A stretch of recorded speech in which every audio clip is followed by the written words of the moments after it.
we had the opportunity to talk back to the autobiography.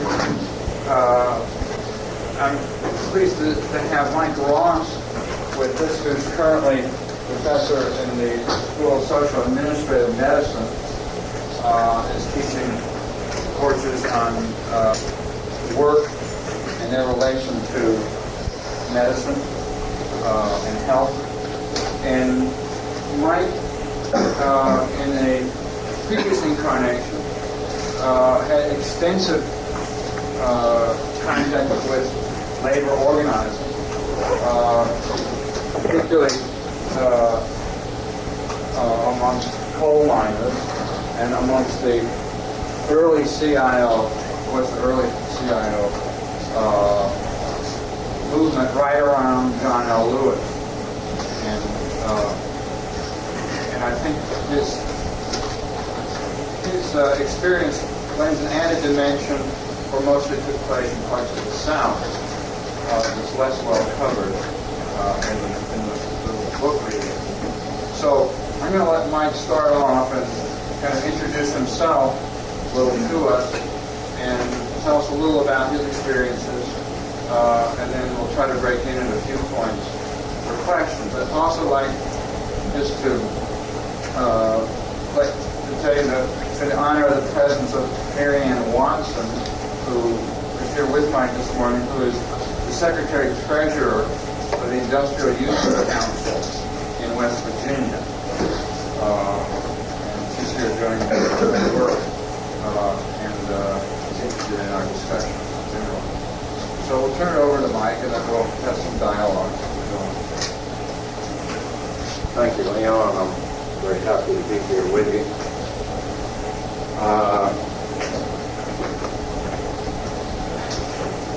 I have the titles of professor in social and administrative medicine and School of Public Health, and what I do with the carry that too.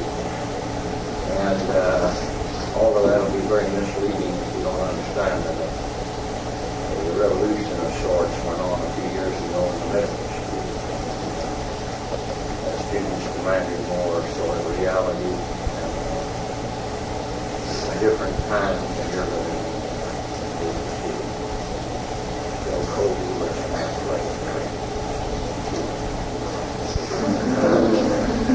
And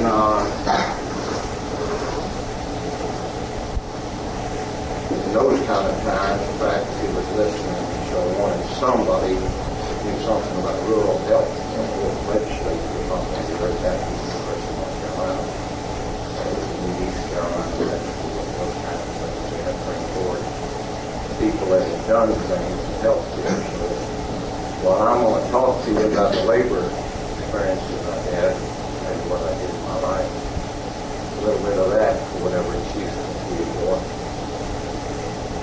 In my later years, I'm afraid I wore a shirt and tie, dressed in gray suits, read the Wall Street Journal every day when I was a manager. You got to understand, here was under the auspices of the Robert Wood Johnson Foundation's heaviest private funding University of North Carolina. They wanted somebody to give country delivery of health care, and I did that 25 years. Another information beyond when I decided that the labor movement sort of grown a little fat and lazy in 82, and also internally was a pretty devastating place for that to straight forward because they would shoot you down in the national office when you were out in the field. And I decided to become a specialist as I bargained on health care. I came to know it pretty well in the mining industry because many of the mining companies owned hospitals and owned groups of doctors. So they knew it, you better know it, and had bargained over those things. I went up and saw the dean at the Columbia School of Public Health, and he allowed me to join the last 6 months of the master's program in hospital and medical care administration. Get the Sony credentials and finally live practical experience. I'll start out with the fact that I in no way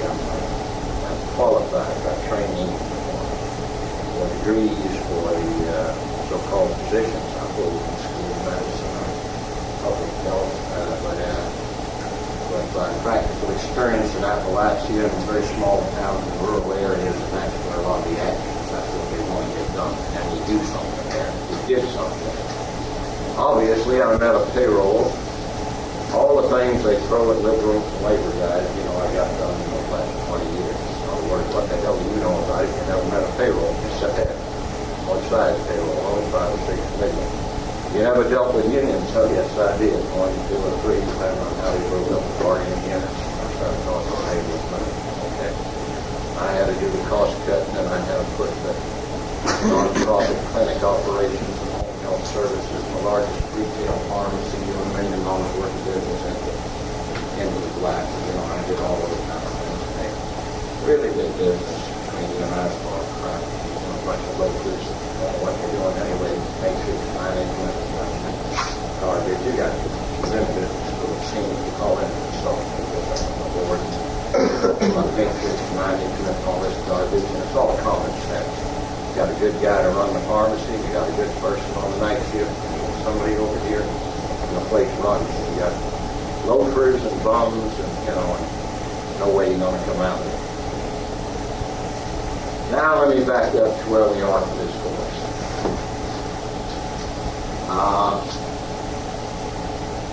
You all, I've never read the readings you read.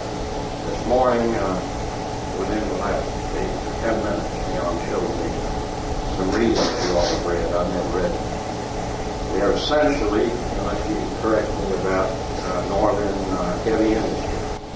And all of my experience, I'm only talking about the South, where I was in smaller places, and what happened there. And it was all many years ago, in a different environment.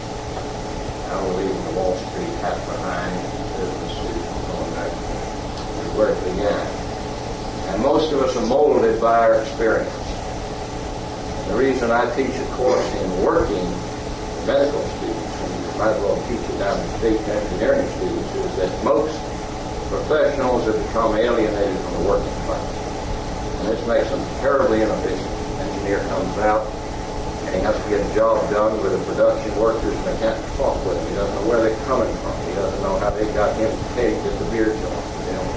He doesn't know what it's all about. Only he's got a theory. He wants to get something done, and he may, unless his style is extremely loose or he came out of a working-class family, it's very unlikely that he's got an ability to get them moving, to get them working well, and see things from their point of view to start with. And that's all I'm doing with doctors. They get one of what I regard as the general, professional, middle-class alienation from the working class in this nation. You've got to understand the difference. This doesn't occur in Europe. This doesn't occur in many other places because the working class is a cohesive, semi-Marxist, a Marxist working class which knows itself and appears everywhere. So the weeks I spent in Wales, and the only experience I really had is there you had English speaking, but the Welsh miners, have a total sense of themselves. Their unions take off 2 pence a payday. Send their own people to Oxford University, and those people become Labour Party parliament members. They're very class conscious in terms of what they do. American working class is not, and as a result, things are very separated. So now let me back up to say we're still molded. Well, let me tell you my mold. In the Depression, my dad was a skilled worker, but in the process of his work, the machines had cut off his main right index finger and had damaged another one, so that my earliest childhood memories, sort of, when he take you, there were stubs, there were, his hand was not full. And he got unemployed in 1929, and he stayed unemployed for 4 years. And there's no way, no matter where I went in life, that I ever forgave the system for what they did to a grown man breaking his spirit. And those of you that are living through a recession don't forget it right now. That's a polite word for depression. Full-scale depression is good as we've had in the 30s. It's just not everybody. But the fear that creeps in, the breaking of his spirit, back, he never was able to get back in the industry. The younger people with their fork hands and all that working machines meant that that was as much probably as molding as that came up as I needed. But it certainly is part of me. It left an impression. I went to work in industry as a teenager. I went to work on jobs, depending on where you all come from. I assume most of you are from North Carolina. I went to work on jobs very early, and before I quit school, I was making money that he was not. So I had a great disrespect for my father, and had to overcome that later in life. Like, there's no way that if you have respect for somebody, you can't bring home the bacon and keep coming. And you don't have anything to wear in here, and you don't even think about going to high school or neighborhood, or what do you call it, at the end of high school, dances and all that thing. You're afraid to go to high school. You don't go somewhere because what you got to wear. See, I mean, it's that bad. Okay. I was 23 years old, married, and had a baby on the way before I ever bought a new clothes, a new suit, an actual suit, or a tie. I married in work clothes and so on. I went to work in jobs like the North Charlotte Cotton Mill. I went to work around Greensboro at High Point. I drifted a lot. Jobs were not always full-time. It was easy to drift when you were young. I drifted out west. I got a lot of experience. Worked in Oklahoma and Texas, doubled back in here. And worked night shifts in a period when the working class, like if my sidekick was Dick Holyfield around High Point, his father was a Walker. Now, whether you're reading to tell you what that is or shouldn't tell you what that is, you've got to understand the era. It meant the old man would sit us down as the unions were beginning, and we began talking about we're going to take up a grievance. He'd say, no way, boys. See, anything you'd say, no way, boys. You know, what would you do, Mr. Holyfield? I'll tell you what I do. You know the main drag in Charlotte? Yeah. You know where Tryon meets Trade, crosses there? Yeah. I'd get all of your buddies and you. I'd go in there and have them all hitchhike in. And I'd cook mulligan stew right in the middle of the street. What would that be, Mr. Holyfield? And they'd start putting you in jail, fill up the jail. See, the old man began reliving whatever the hell they'd done in San Diego in 1910, trying to get us to, turn the new CIO who was joining into some kind of wobbly movement, you see, of activity. But that was an idea of what was around them. There were socialist workers.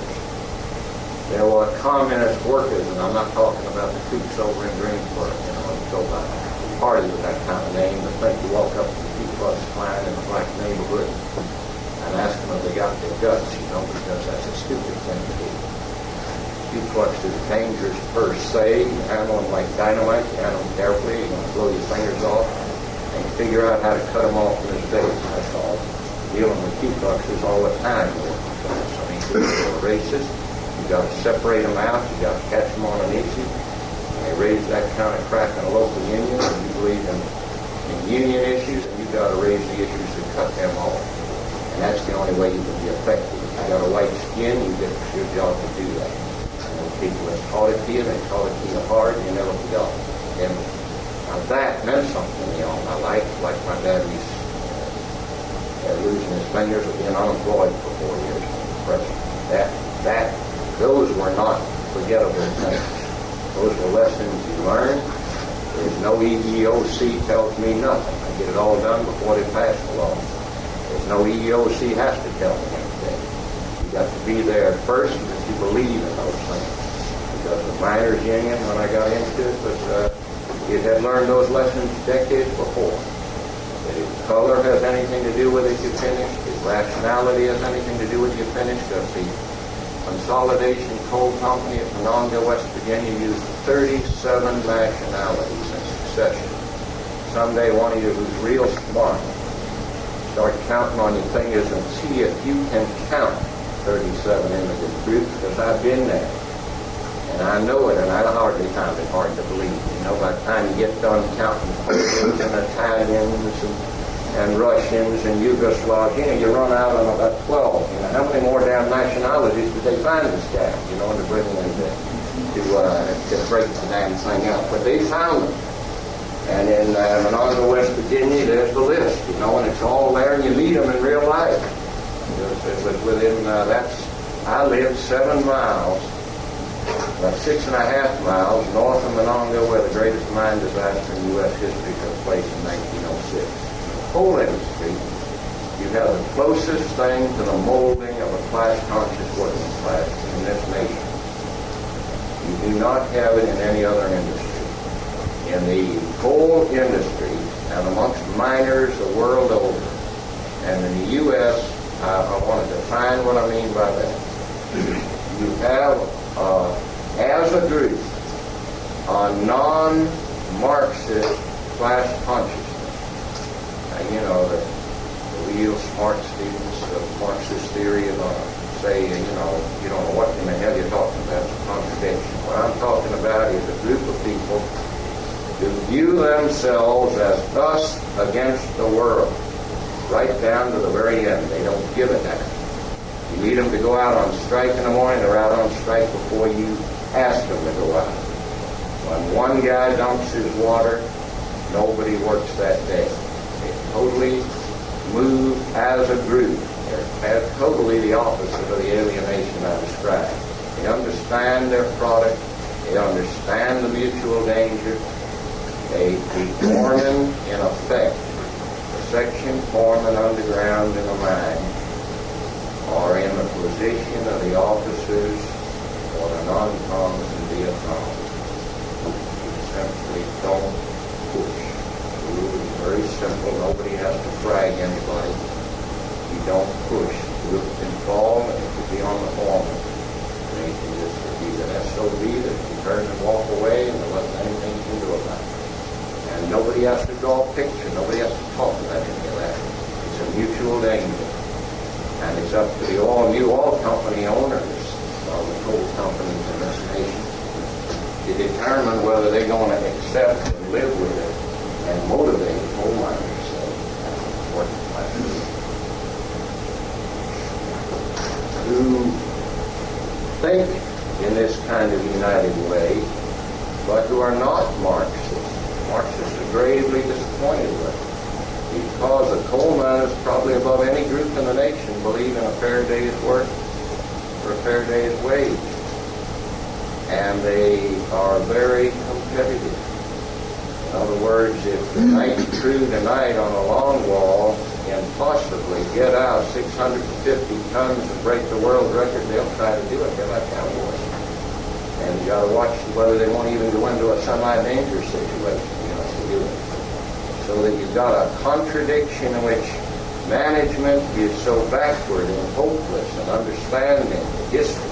Its failure to grasp class molding, historic molding of the coal miners sometimes makes it incapable of grasping the base on which, by being with them and part of them, the old-time superintendents could motivate them, and the new engineers and the new oil company executives sent in the personnel agreement and nothing in a rule book or a personnel management manual is going to have very much to do with it. And to the extent that you break their back, you're not going to get anywhere. Now that's coal mining. Now I want to move back to the South and talk about the kinds of things that happened to me as I went to work in industry and in union organizing. And spend most of my time for a few minutes on that and give you a chance to ask some questions.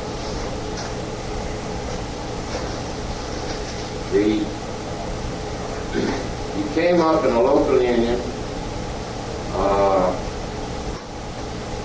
and it was like a youth movement, the only way I can describe it. The workers were young. I never even thought about a baby boom or anything. There just was a lot of young workers around. And you know how they will shove off, say, the secretary's job on a woman church group or something. They'd shove off a job on it, put you on a committee. They think they were shoving something off on you and learn something from it.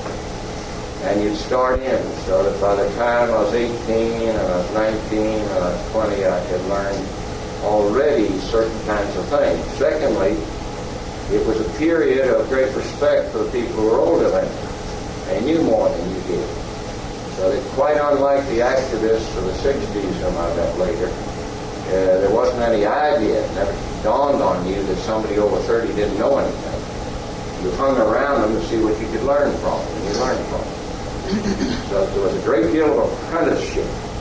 An organizer came into town, you went down to the beer joint with him, you listened to him, he was the outside world. He brought you the way it could be. It was the way. The whole CIO movement was an industrial union movement amongst textile workers, amongst furniture workers, and so forth. There was a period when there were connections with this university. I can remember when I was about 20 years old, I was working a night shift in American bakeries and had my days free, and they brought in... Where was American? That was in Charlotte, just coming north of downtown. I was a machine operator on a slicing and wrapping machine, and was in the bakery workers local there. And we were not recognized, and I later got fired for being inactive. That was all going on in that period. Even though the NLRB was in, the NLRA, National Labor Relations Act was in, it still was sympathetic and it was effective, and still meant that companies took initiatives in borderline cases that usually win, like they do on grievances. But I know we came into the university at the request. There was an American Student Union here, there was some liberal faculty members, and I was one of the panel of four that I don't remember what we were doing with the question this in some kind of class that I'm sure wasn't labor relations then. I don't even know what it was because it was where the playmakers are now. Is that it, right? That building through there? Any of you? Is that what that building is? Oh, okay, that was where.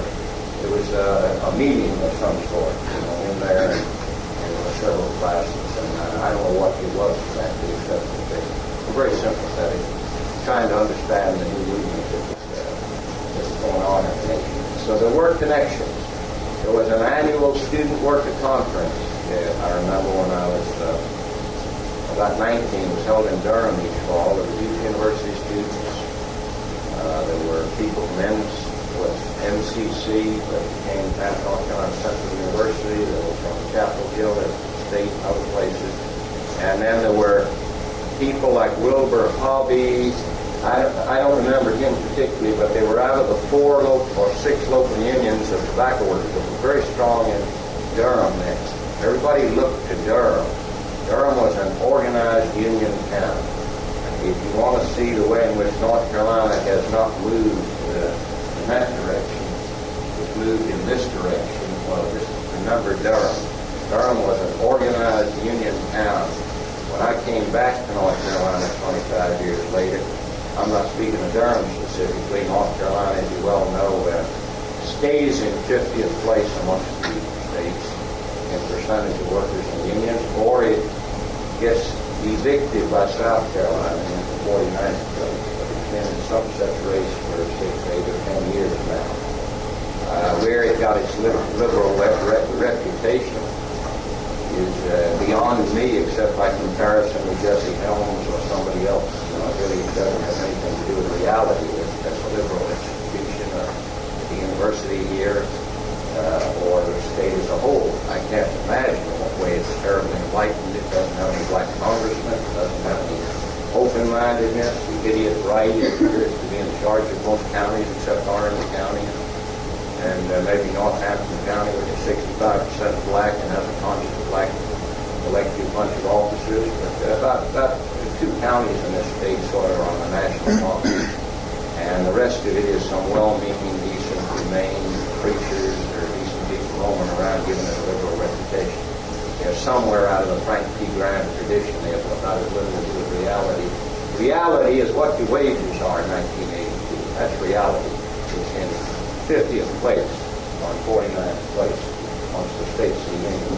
Reality has to do with the percentage of unionization. Why? Because none of the laws, none of the things that Congress has passed have any reality.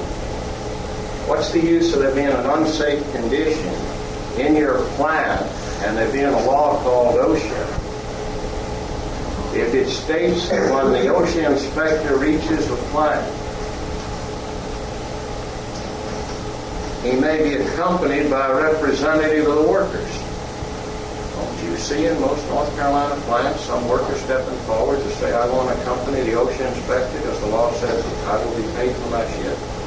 Well, even in some of the union collectively bargaining plants here, they waive the right and pass on it. It takes a little courage. The only place I know that happens is in American coal mines. I mean, the inspector wouldn't dare maybe step a yard in for the damn mine without the union committee accompanying.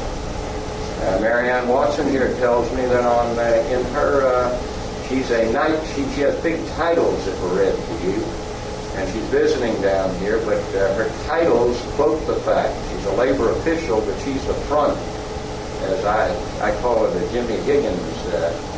Really, the full-time organizers hold office and put a night shift worker working at close to the minimum wage on their council. You see, the Secretary-Treasurer of the Industrial Union Council, but she works a regular shift and punches in every night. And she's a rank-and-file leader in a union-minded state. That's totally different. You see, what coal miners set the tone for a state, then the rest of the workers, like herself, a hospital worker, a night shift aide in a union-organized hospital, she says that when that inspector arrived there, he told the administrator of the hospital that they had a union contract. Would you please send to the committee of three? When they got there, then three management people and three union people did the rounds with it. Now you might uncover an unsafe condition. You might. Even there, it's just two visits. The whole first visit, you don't give them out to the Philippines. They pointed out there was zero ventilation over the complaint that was filed about the laundry workers' conditions being like close to 140 degrees with zero ventilation in a newly built hospital. Think now for a moment of the management minds that conceived the architecture of that hospital. All the architects trained in good universities like this on the state, and of the other mentalities that ended up without ventilating a laundry filled with steam and heat. Okay? Think that one over and you'll get an understanding of what goes on in the workplace. I wondered if I could ask you first answer to a couple of questions that seem to come out of our reading. One, what, from your experience, was you think most contributed to the sudden success of the CIO? Was it the strategy? Was it there were people there willing to organize, or was there a sudden change in the working communities themselves? Or how would you add that from just based on your experience? What was the secret of the CIO? You all understand the CIO stood for Industrial Union. So that in heavy industry, it's pretty plain, right? I mean, you all probably saying, there's electrical workers, right? There's mechanics. There's every kind of person besides production line assembly people here in all the private rubber plant and anything else, okay? When you move to a southern textile plant, there's all kinds of maintenance people. At the boiler room, there's loom fixers, just to pick one. There's weavers. Let's take people that can make above average money, okay? Weavers, above them loom fixers who obviously have weaving experience and can fix the looms for the weavers when they call for it. And there's all these kinds of people, and they're the regular people, okay? And over the years, in the South, you had no unions. In the North, you'd had effort after effort of these highly skilled people to cut themselves off and to bargain collectively, say, as machinists, okay? You've got to remember the key to it is cannot be replaced. It's much harder to replace a machinist. He can have much more guts to go out and get a union than the man or the woman down here who can be taught the trade of opening a bale of cotton as it comes into the mill, okay, which is done mechanically now in the cotton mill. At that point, it was done by hand and it was something else. Very, and that was, if there were black workers in the lily white industry, that was where they were. Got to remember we're managing. What slowed us up in the South, I want to deal with it both ways. What happened, we were part of our nation, as the South's part of the nation today. Everything affected the nation, affected us, but there were things that were different. The only way out of this, remember this was essentially a lily white industry, the owners made it that. They didn't have a great big strategy like the coal miners in the sense that they had to over and over again smash the unions. They had a 100-year history of the workers having to fight back and become terribly, finally arm themselves to deal with troops or company guards or whatever it was. So you had total civil war that molded the early coal miners. Here you had racism taught and cultivated as a simple thing. In other words, you don't have to teach it, just like I mentioned earlier, but you seldom discuss a thing that's obvious. What's an obvious fact in the medical school if you don't have to teach or talk about it? What's a very obvious fact between you as a patient and a doctor? That he sits astride the bargaining table. That's something in the business school. I mean, do you imagine you're going to bargain? I mean, they sit astride the bargaining table. You got it? There's no bargain you strike with a doctor. He tells you. Can't you imagine walking into it before we begin, doctor? I'd like you to set forth your fees and a rationale for it. Right? That would be a normal way to begin a conversation with a pipe supply company if you were in a manufacturing company. Before you sit down, mister, you tell me why, where you price yourself in relation to your competitors and why, okay? And you just to conceive of one, there's no point in talking about something. You got the point? No use talking about this. White workers understood it very well.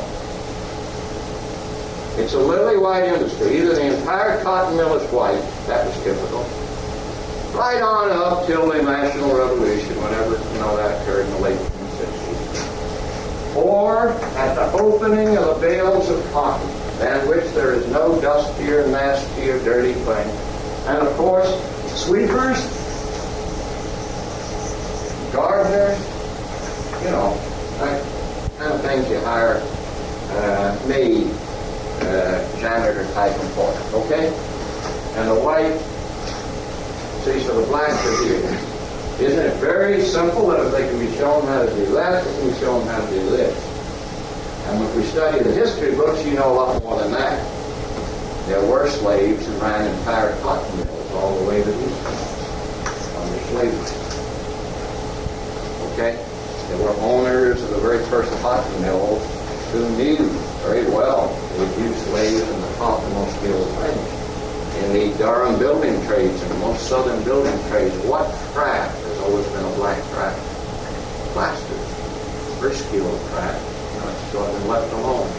Well, when I came up, all barbers were still refused by the 70s. Our cotton mill were black. I mean, there were whole areas that were left alone, hangovers from skills from slavery and post-slavery.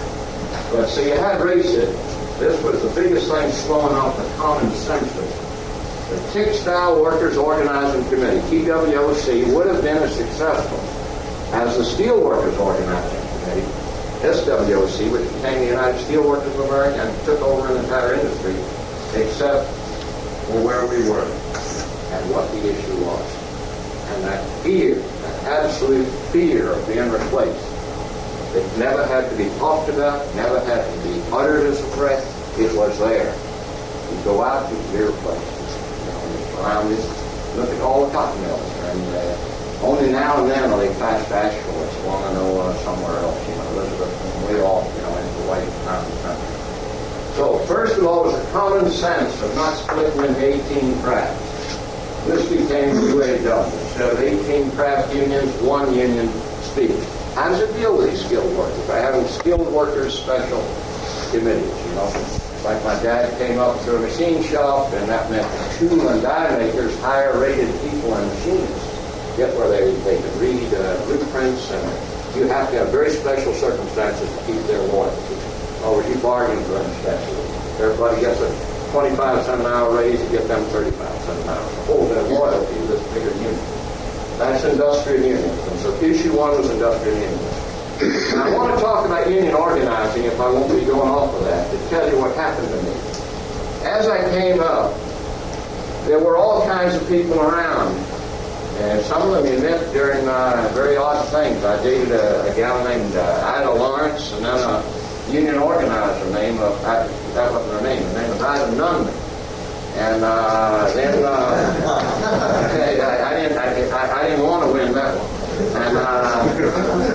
And anyway, as they say, when we got back from visiting the George W. Norris Dam that several of us went to see, because there were in the South then 2 trade union schools, one of which is well known, maybe not to this class, but Professor Fink and a lot of people here know about it because its director just got an honorary degree from Carolina this year, which is Highlander Folk School. People went there to get trained in trade union. And the other one that I went to was the Southern School for Workers. Where one had a country permanent location, the Southern School for Workers rented the facilities every summer of the actual normal school. And I attended there when I was 1938, that summer, and 1939, and I went back a little bit before. In other words, you left and you went there, and you got free room. They had what they call scholarships, but everybody got one. It didn't cost you anything. Your faculty was absolutely superb. If you didn't know it then, you just knew you enjoyed it. This guy man who taught economics was Leo Huebman from New College of Columbia University, and a very brilliant economist, which you only learned later, and very tough on everything. There was a guy who taught dramatics. There wasn't anything that didn't blow your mind. In other words, you had to do what they call role playing now, but they call it dramatics. One of the textile workers would sit up here and be the boss. Say the issue would be a stretch out, stretch things out to the top. What are you going to do about it? And then they, go around the classroom, everybody gets up and play out and have to do that. And then you'd have to, Phillips Russell, a very famous professor here, a very brilliant, later learned Victorian scholar. There were all kinds of people. It was an era that you all only know of historically. When I came back here and kids said they went to Porter Graham, I said, what's that? They actually go to a school called Porter Graham. That was like impossible for me to understand what they were talking about in the neighborhood. I lived 5 miles south of Harbor, and then those kids, they'd go up on a bus to a place called Porter Graham, and then you see the sign that says Frank Porter Graham. There's things that happen in death that don't exist in life. There was Dr. Frank P. I don't think anybody ever asked what the P stood for. That was point number one. He was Dr. Frank. And the other thing was, it was a tiny school then. I didn't go to it, but the people talked about it all the time. And if you went to the infirmary sick, Dr. Frank P. came down to see you and say hello to you, talk to you. There's only a few thousand people here, and that was his virtue. But his humanity had a political content. So that when I come back and find there's a theater called the Paul Green Theater, you all have to understand how I view those people. What Dr. Graham did in a non-union state where they had just smashed the Gastonia strike in 1929 while he was a new president of the university, when they just smashed, that was communist. When they just smashed the strike at Marion, North Carolina, socialist left. When they just smashed the Elizabethton strike, which was AFL land. You got to understand the ideology aside. Have you all ever seen that New Yorker cartoon with the cops up on a big horse and the picket lines down here? You know how the New York cops ride around on horses? I wonder what the streets are like. They ride around on horses for these demonstrations, you see. And this horse rears up in the air, and the pickets are carrying their sign. And the guy down here is shouting, "But I'm an anti-communist." And the cop wants to live in hell out of him, says, "I don't give a shit what kind of communist you are." Now that's what you got to understand is the reality, you see. There's no use debating who led these strikes. You had an absolute mill owner government in charge of the State House here and of every office.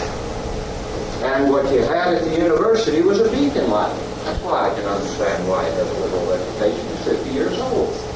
When Alton Lawrence was arrested in the 1934 textile strike at High Point and was put in jail for $200 bail, which nobody could raise, Dr. Frank thought nothing of getting in his car and driving down and saying, here's the $200, because Alton was a very fine student. I remember when he worked in the library. He put himself through school, and he's the son of an Eastern North Carolina minister that I respect, and he's one of my alumni. Now that, you understand, those are things that are my memories. Okay, I'm not old enough. I didn't understand them, but they were still talking about them when I came along. You know, working in industry in 37, 38. I mean, when the labor movement happened, I was not in those early events. They told me that in the 34 textile strike, when John Anderson and 5 more textile workers were railroaded to prison in Burlington, they needed $20,000 bail to get them out for a dynamite charge.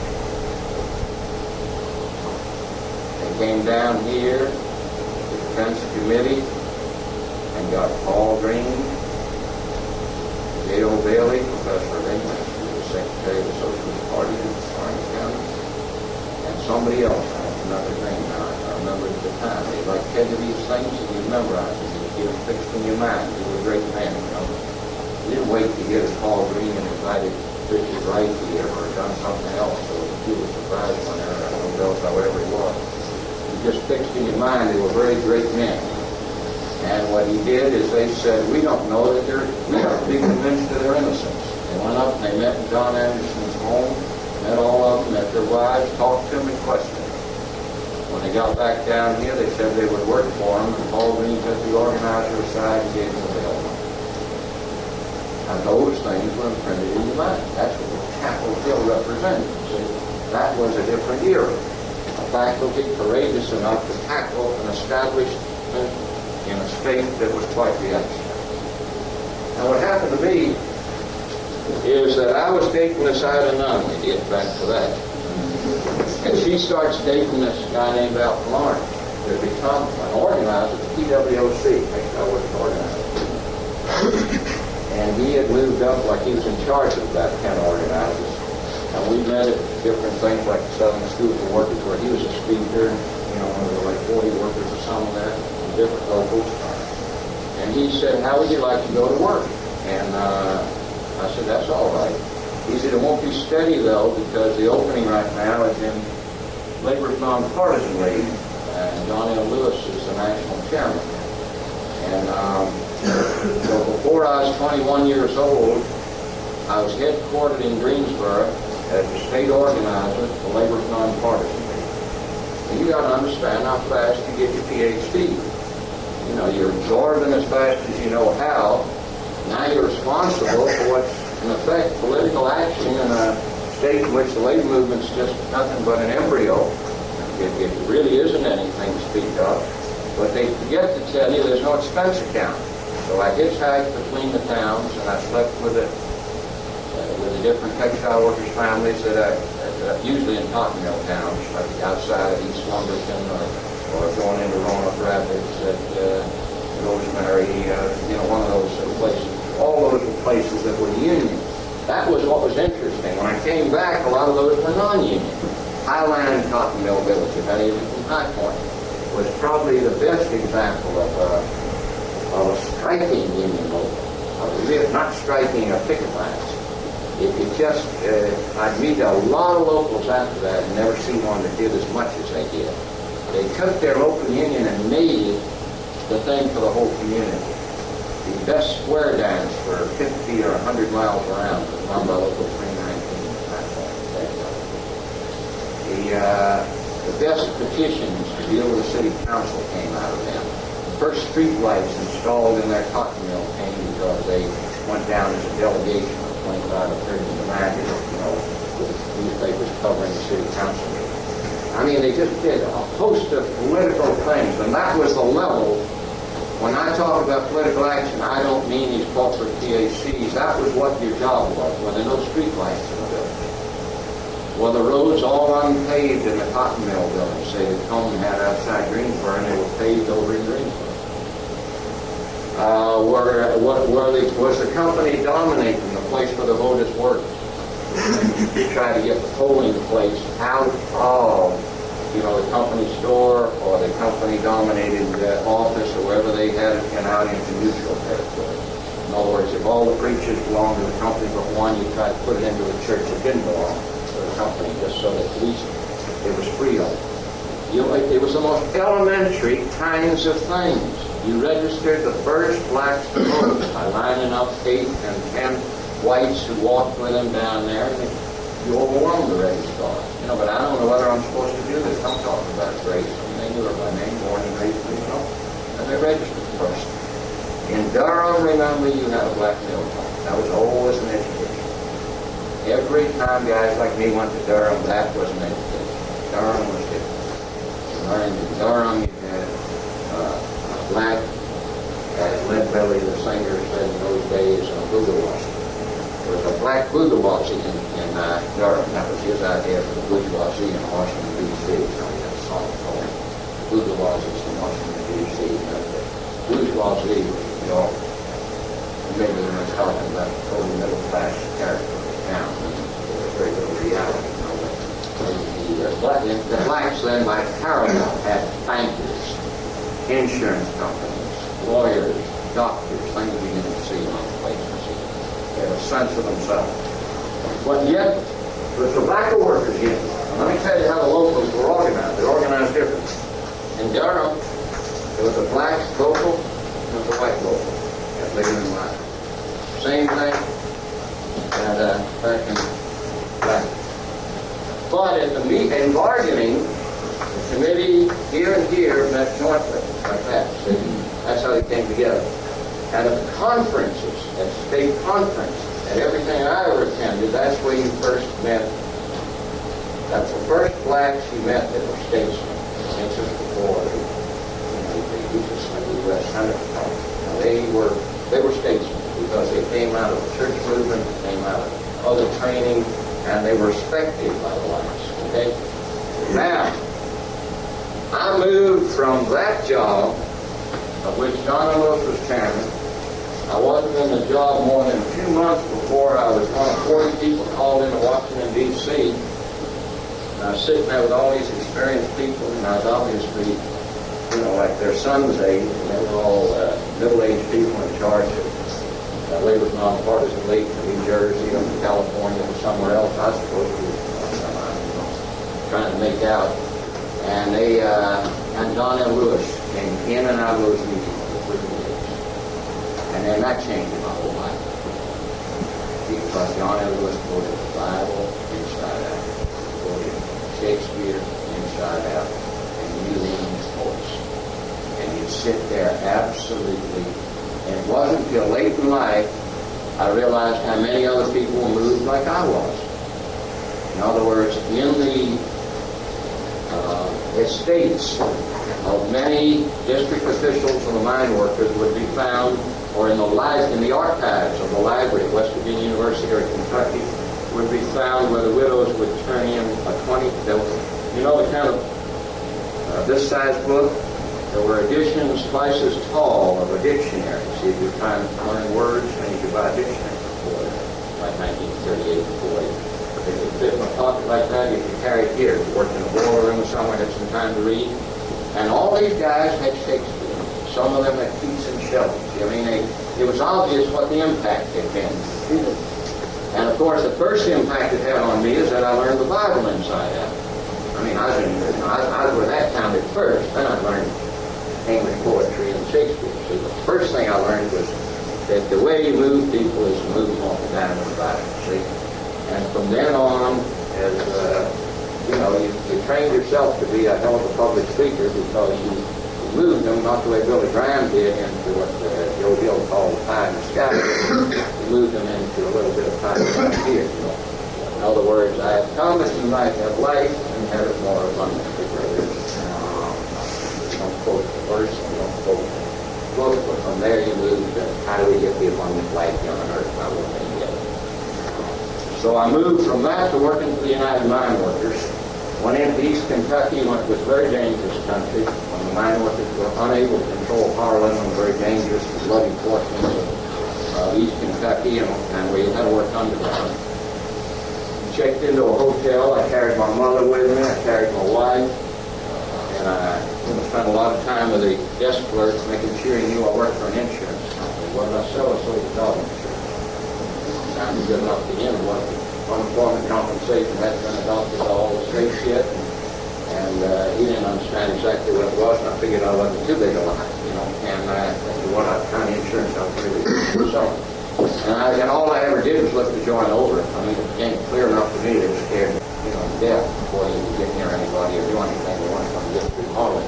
So you've got assignments like that. I went into Saltville, Virginia, company house, company stores, company territory. Only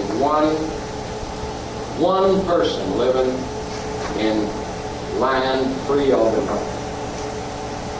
And he was a remarkable person who allowed the local union to meet on his tiny country store and home property. And that was where that local man. All those people, that was an alkali property. They were mining, first it was salt mines for the Confederacy that they got in Saltville. That's where it got its name. Now they're bringing up Matheson Alkali, which is a big national, it was a national chemical firm. They're bringing up by grinding the salt with limestone. They had a limestone quarry, and they had the salt mine, and they combined them. But the thing about the people was this bone, this cartilage in their nose was gone, because they worked there very long. And I have to tell medical students about that, because it's hard for them to understand how that wasn't the main issue. In other words, I noticed it after a while. What they were interested in, it's very difficult to get them to understand what the issues are. The issues are, first, if they're working wages, hours, and working conditions, the exact language of the National Labor Relations Act, okay? That is what they want to bargain with. And health and safety, the labor movement came to very late in Canada. The miners, after having been organized from about the 1840s and then later the 1860s, and the United Mine Workers, a national organization formed in 1890, began 20, 30 years later, earlier than anybody else, to raise issues in a dangerous occupation. But for other workers, a lot of middle-class people get horrified that they don't have health and safety high up on their agenda. They don't. It comes later. It comes after you've settled these first issues for survival.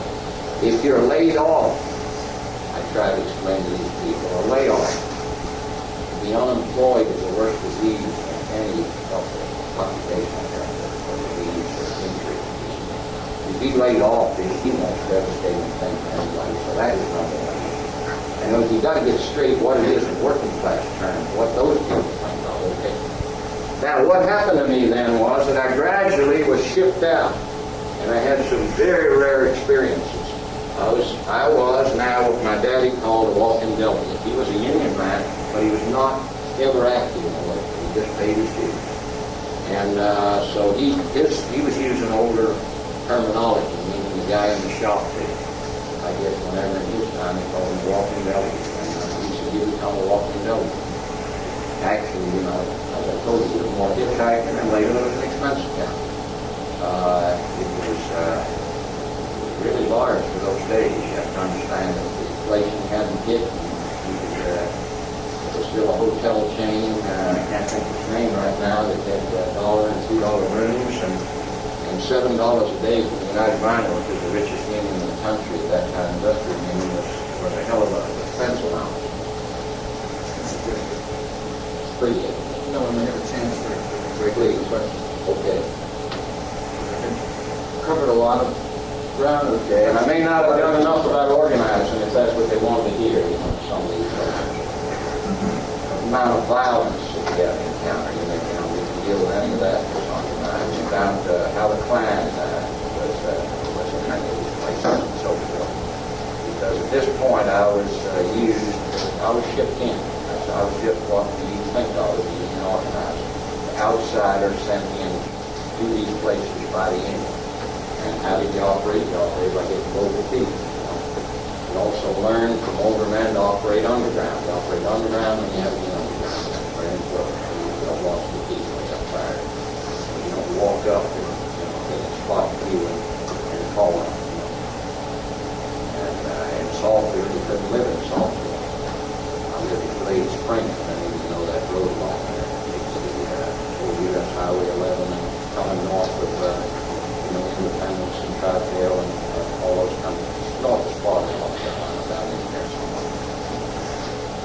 take some questions from any of this wide-ranging commentary on our hearings.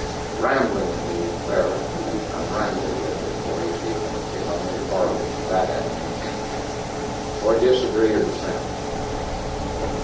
I've noticed that some of the textile workers in the alcohol, Salisbury area seem to be satisfied with some sort of journalism from their company. You don't seem to think that this union is going to do them any good whatsoever. Is that attitude common? Yeah, very common. Textiles, southern textiles are non-union thing, and you don't just put it down here. The union is weakened by this historic circumstance, and that it has repeatedly suffered disasters and defeats without conflict enough to be striking contrast. In other words, it becomes fair to say after a while that management operating with any kind of cleverness and give them that good signal like they even do. We can equalize wages and wages shouldn't walk with it. Tell us about some of the fights that you were in. You know some people? Well, I mean, I know some too. I didn't know if you knew the same one. No, I guess the run out of town was on a rail. You know, you got to remember, I was shortly going to be a rifleman and a scout in World War II. I was going to be drafted out of rifleman kids, so I didn't go right away in 40 and 41. But, I got my notice in 42, and I was in a rare wartime industry, the mining industry, and going underground a little bit. So, war production, the management of the mines and the union asked for a 6-month delay, so I didn't actually go to service until 43, and then went over to Normandy and all of that. So I learned that even at 24, with a wife and child, and thinking I had a pretty good guts and made a difference for class, all that kind of thing. It was a nation united, over having an attack of Pearl Harbor, and it was going all over Europe, all that. I also learned to know what a kid at 18 was working with. I mean, the times, when they had the machine guns over your head, you just leave on the goddamn ground and you weren't money for them. I think people watching kids involved. I mean, that little son of a bitch, he had all the guts in the world. When he got up and said, God damn, we're going to stay here anymore, let's go knock that goddamn thing out. Then you follow it. You were supposed to have the guts. You got to be young to have guts. So let me go back, because there were times when I looked back and wondered, did I do those crazy things? I mean, when Oscar Wilde and Homer Wilson got tarred and feathered in Rockwood, Tennessee, in one of the worst efforts of a mob to kill 2 union organizers. I was working for the United Mine Workers in East Tennessee, and I didn't have any children yet, but I got married. My wife was gaining weight, living in a little $1.50 a day Knoxville hotel because of her idleness, I guess, as I remember it.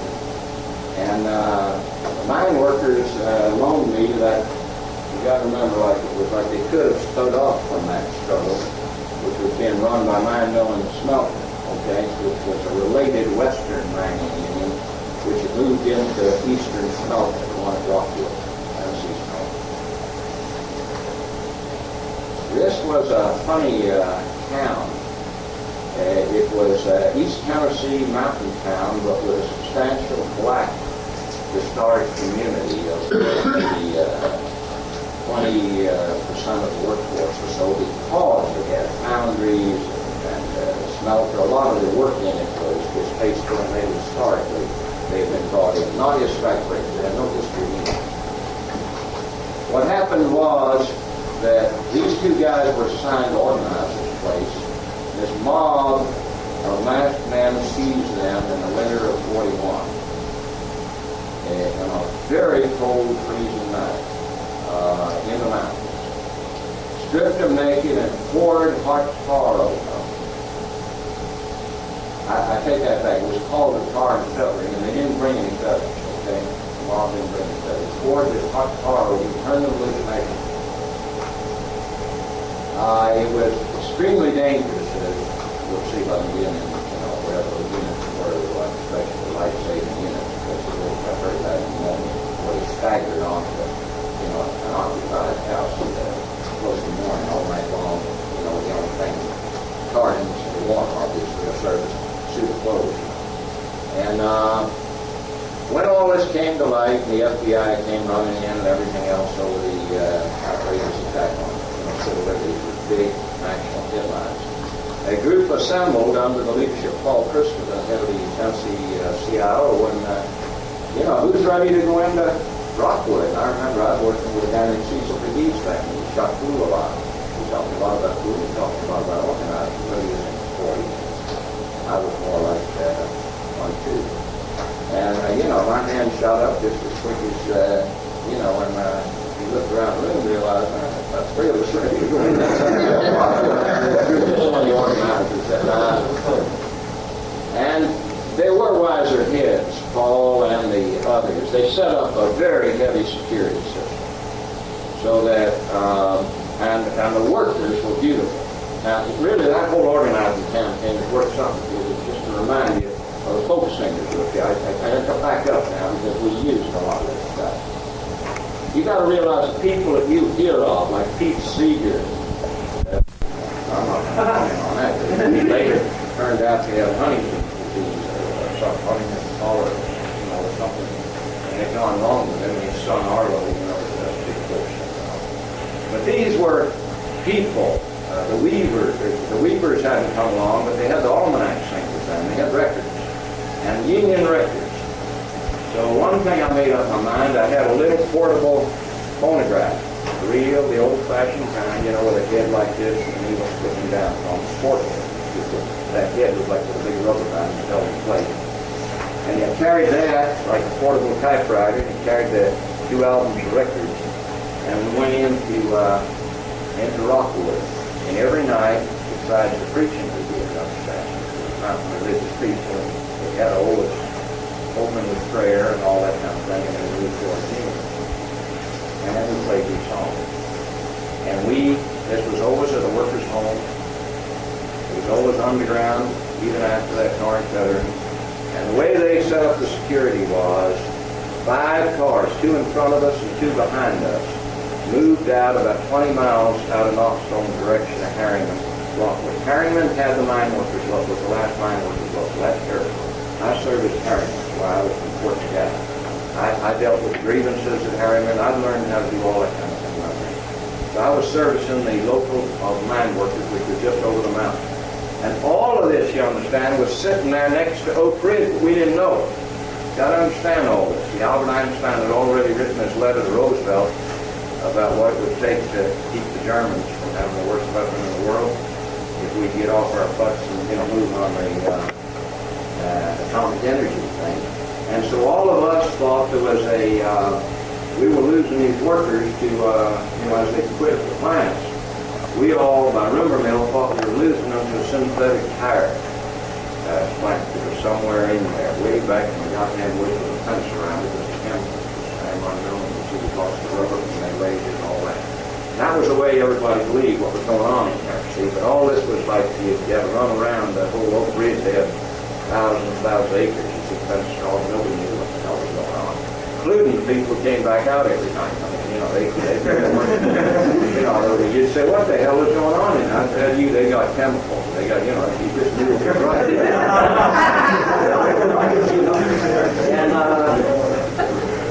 So there were these workers, and these were real mountaineers. What these tall, moonshine, raised mountaineers did was set up a security system of Equinox out there.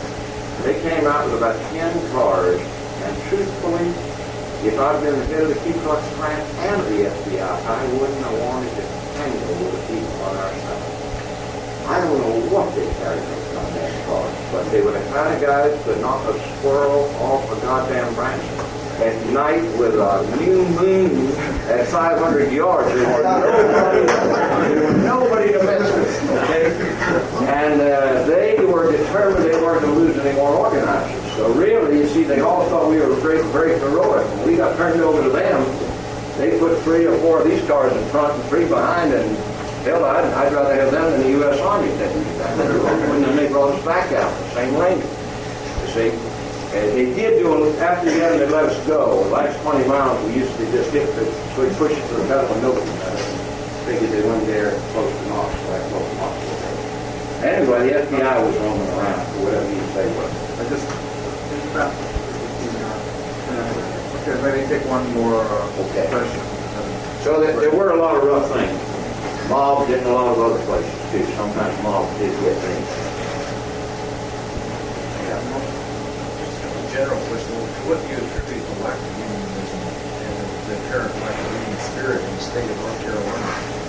Well, I think you have one of the smartest establishments here you have in the whole South. I think that they never were stupid, and well, let me start with just economic facts. Just some of you that know business know this. The 2 industries that still dominate this state, and the new ones coming in the research kind of will change that kind of thing, are textile and furniture. They're essentially non-union industries. You know, when you bring rubber plants in enough of them, you're going to get unions. Even the Firestone plant at Wilson has got a union of its maintenance workers, but not of its production workers, you know. And you bring up a tire plant in a Fayetteville, and you get the United Rubber Workers. If you keep bringing, well, we keep out industry in this state that we know will bring unions. What's an example of that? You all have examples of that kind of thing? I mean, you realize there are very big industries that would have brought the best jobs to this state have been kept out. You're aware of that? Like a good friend of mine does the recruiting up here for Roxbury. When he had the Brockway glass plant, his own committee voted him down, and was unpleasant to the recruiters coming in to bring him in there because they found out they were going to have a starting wage of $6.60. And the head of the cotton mill on his committee said, "My God, man, I'll lose every form I got. I mean, you're on the labor rate." You know, I mean, you know, other places they just say, "What the hell are we going to do for domestic service? What you going to do? Hire women, including black women? I mean, where's it going to be the end of it?" You see? I mean, this is the level of recruiting in this state. Even this clean industry, in quotes, around research time, well, that's nice for PhDs, you know, but it's no good for many other people, you know. So you got basically industry that's non-union. They deliberately intend to keep it that way. And today, we all know steel and auto are in terrible trouble with Japan and Germany competitively, you know, not likely to be pulled out except on a non-union basis. And you have a climate that is hostile. You have Democrats that it's so ridiculous to read the ads against them to tell you this on election day. I mean, I went to school with that guy who was a Democrat. I mean, they were so far right, I would have thought they'd have been Republicans by now. For somebody to be to the right of them, calling them names, is so ridiculous. In world political terms, nobody understands the USA. There is no left here. There is no balance. These are right-wing Democrats. If you all don't understand that, then you don't understand politics. You know, these are men who vote against unions uniformly, okay? Every measure you have a certain. They barely vote for education, you know. And they're the best we have. We have to take them.